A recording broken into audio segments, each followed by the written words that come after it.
Hi, Alpha 7 friends. We're going to get back into this book. I am really getting into it. I don't know about you. So, if you're new, I have a playlist that has all of the clips for this book, Doublespeak, in order, and it's titled under the playlist, dubbed Doublespeak, right? Duh. I hope you guys are all doing well. We left off on page 96. um, what's the topic that we left off? Let me check, my friends. Yeah, it's a beautiful day out. It's just when I'm outside, it's super, super noisy. So we stopped on the section that's titled Works Like Anything Else. So we're going to keep reading the section that says Like Magic. And since we left off on page 96, guys, I'm sorry if I'm like looking to the left. It's got to look straight. You're right there in the center. It's actually harder than it looks to look straight into the camera. So, we're going to actually leave off on page 100 because this book has almost 300 pages and I'm trying to get to a good pace. So, I'm going to flip the camera over to this amazing book that we've been reading. Just so you know, if you're new, in case you don't have this book or never read it before, it's called Doublespeak: From Revenue Enhancement to Terminal Living: How Government, Business, Advertisers, and Others Use Language to Deceive You, by Willam Lutz. So this is a great book, and I'll continue to do books like this because, I bought enough books, might as well share. So we're going to start here. Like magic. Whenever advertisers want you to stop thinking about the product and to start thinking about something bigger, better, or more attractive than the product, they use the very popular weasel word, like. I know we've heard that word overused. The word like is the advertiser's equivalent of a magician's use of misdirection. Sorry, let me just center this so it's a little easier on your eyes, folks. Like gets you to ignore the product and concentrate on the claim the advertiser is making about. For skin like peaches and cream, claims the ad for a skin cream. What is this ad really claiming? It doesn't say this cream will give you peaches and cream skin. There is no verb in this claim, so it doesn't even mention using the product. How is skin ever like peaches and cream? Remember, ads must be literally and exactly according to the dictionary definition of words. Remember, virtually in the Eli Lilly case. The ad is making absolutely no promise or claim whatsoever for this skin cream. If you think this cream will give you soft, smooth, youthful looking skin, you are the one who has read that meaning into the ad. It's very interesting because I make natural skincare products and I try to tell people that all the time. But the packaging is so, the marketing is intense. And you'll see women pay like, $100, $50, whatever, for a small little vial of toxic poop. It's really frustrating. The wine that claims it's like taking a trip to France warns you to think about a romantic evening in Paris as you walk along the boulevard after a wonderful meal in an intimate little bistro. Of course, you don't really believe that a wine can take you to France, but the goal of the ad is to get you to think pleasant, romantic thoughts about France and not about how the wine tastes or how expensive it may be. The little word like has taken you away from crushed grapes into a world of your own imaginative making. Who knows, maybe the next time you buy wine, you'll think those pleasant thoughts when you see this brand of wine and you'll buy it.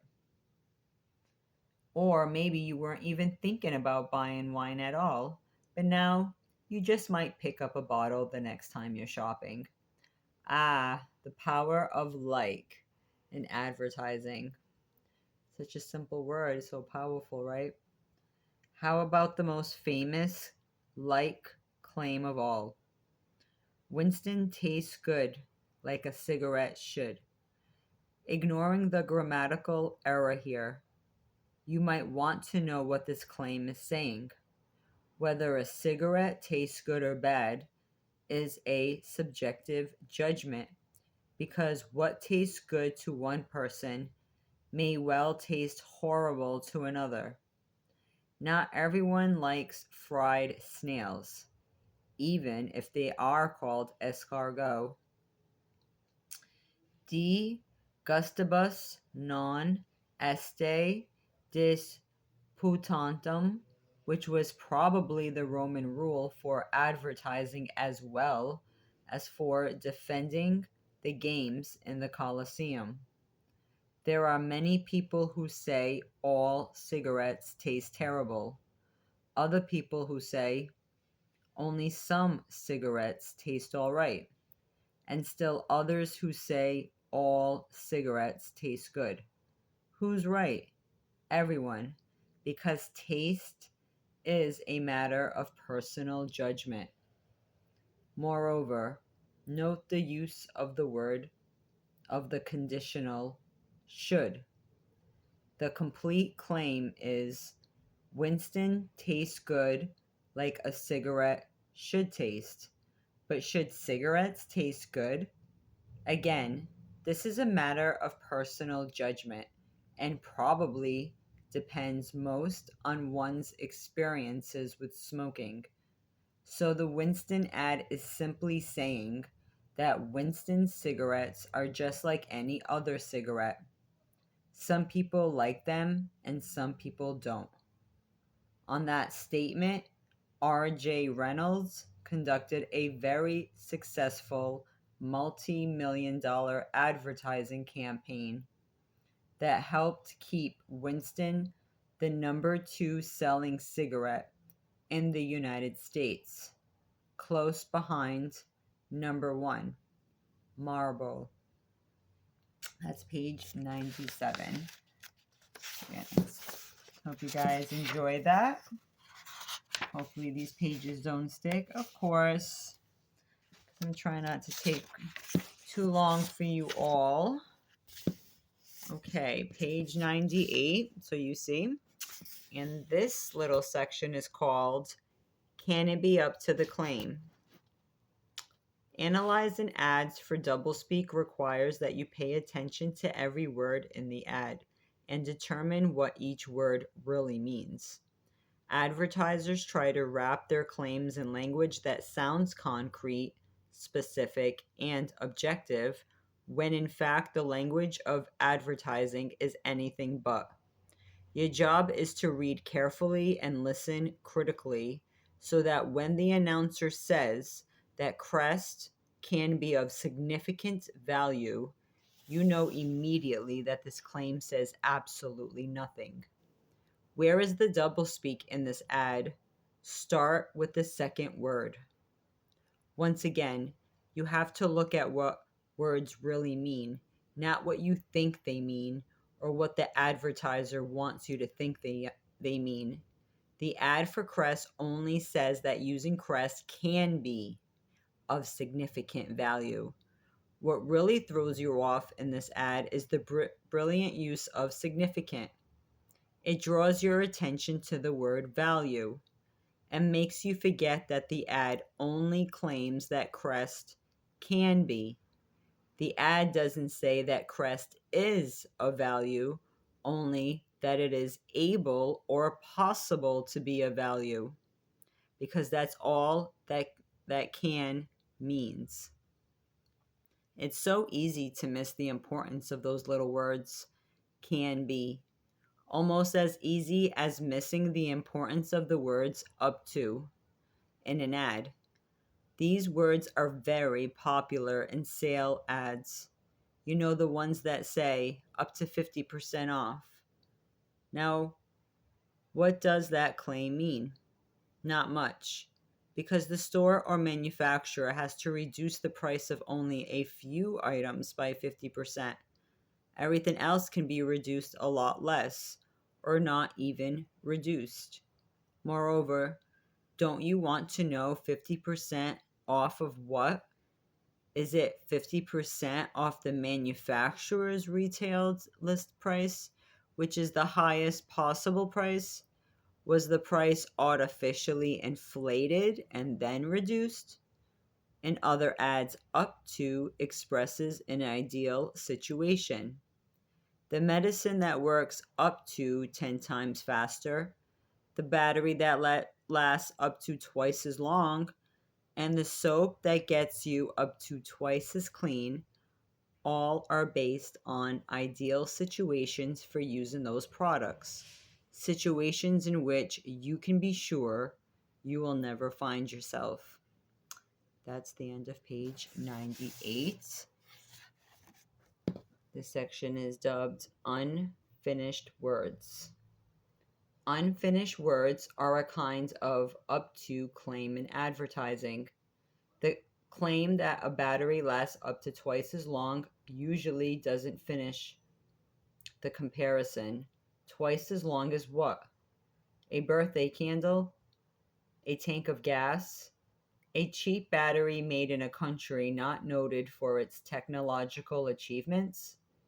The implication is that the battery lasts twice as long as batteries made by other battery makers, or twice as long as earlier model batteries made by the advertiser, but the ad doesn't really make these claims. You read these claims into the ad aided by the visual images the advertiser so carefully provides.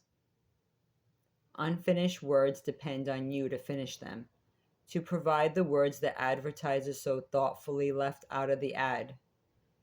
Pall Mall cigarettes were once advertised as a longer, finer, and milder smoke. The question is longer, finer, and milder than what? The aspirin that claims it contains twice as much of the pain reliever doctors recommend most doesn't tell you what pain reliever it contains twice as much of. By the way, it's aspirin. That's right, it just contains twice the amount of aspirin. And how much is twice the amount? Twice of what amount? Panadol boasts that nobody reduces fever faster, but since Panadol is a parity product, this claim simply means that Panadol isn't any better than any other product in its parity class. You can be sure if it's Westinghouse, you're told. But just exactly what it is you can be sure of is never mentioned. Magnavox gives you more. Doesn't tell you what you get more of. More value, more television, more than they gave you before. It sounds nice, but it means nothing until you fill in the claim with your own words. The words the advertiser didn't use. Since each of us fills in the claim differently, the ad and the product can become all things to all people and not promise a single thing. Unfinished words abound in advertising because they appear to promise so much. Most importantly, they can be joined with powerful visual images on television to appear to be making significant promises about a product's effectiveness without really making, that's 99, any promises. In a television ad, the aspirin product that claims fast relief can show a person with a headache taken the product and then, in what appears to be a matter of minutes, claiming complete relief. This visual image is far more powerful than any claim made in unfinished words. Indeed, the visual image completes the unfinished words for you, filling in with pictures what the words leave out. And you thought that ads didn't affect you. What brand of aspirin do you use? Some years ago, Ford advertisements proclaimed for Ford Ltd 700% quieter. Now, what do you think Ford was claiming with these unfinished words? What was the Ford Ltd quieter than? A Cadillac? A Mercedes Benz? A BMW? Well, when the FTC asked Ford to substantiate this unfinished claim, Ford replied that it meant that the inside of the LTD was 700% quieter than the outside. How did you finish those unfinished words when you first read them? Did you even come close to Ford's meaning? I don't think so. I know I didn't, right? We're going to leave off on this section, and so we can complete page 100 and start off next time on 101. Combining weasel words. A lot of ads don't fall neatly into one category or another because they use a variety of different devices and words. Different weasel words are often combined to make an ad claim. The claim, "Coffee Mate gives coffee more body, more flavor," uses unfinished words more than what, and also uses words that have no specific meaning, body and flavor. Along with taste, remember the Winston ad and its claim to taste good. Body and flavor mean nothing because their meaning is entirely subjective. To you, body in coffee might mean thick, black, almost bitter coffee, while I might take it to mean a light brown, delicate coffee. Now, if you think you understood that last sentence, read it again, because it said nothing of objective value. It was filled with weasel words of no specific meaning. Thick, black, bitter, light brown, and delicate. Each of those words have no specific objective meaning because each of us can interpret them differently. That's so true. Sorry about the shadow work here. I actually put the light on and it's kind of glaring because it was a little bit too dark before. So sorry, it's a bit shaky. We're going to leave off on chapter 100 and we're still working on this is page 100. Page 100 on chapter 3. We're still working on chapter 3, which it goes into advertising, the deception in advertising, which we get a lot of. And let me not even start with the law, the legal industry, right? Legal documents, even trying to decipher some of those words, you gotta use certain dictionaries. But this is just really important, and if you don't have this book, you can just tune in to my channel, and I hope that I'm not too annoying when I read. I try to make it as streamlined as possible and read each word carefully. This is actually good exercise. I encourage all of you when you're home, especially when you're alone, to read sometimes out loud. It's good to get the words out, it's good to enunciate it. It's definitely a lot different than reading it silently. It's a really good exercise. So, like I said, this is a throwback to the Reading Rainbow. If you're new, I appreciate you. I will continue this book if you're interested. Um, it's not everyone in order because I did kind of goof up and threw up other videos because I kind of veered off this topic, but so I'm trying to be consistent, at least since we started it. and finish it. And if I put other videos in between, that's cool too. But if I do start a book, I won't be so disorganized and throw you guys all the way off. So I hope you have a wonderful day. Thank you so much. I will definitely keep posting the best I can. And I hope you enjoy your day, and I'll talk to you soon.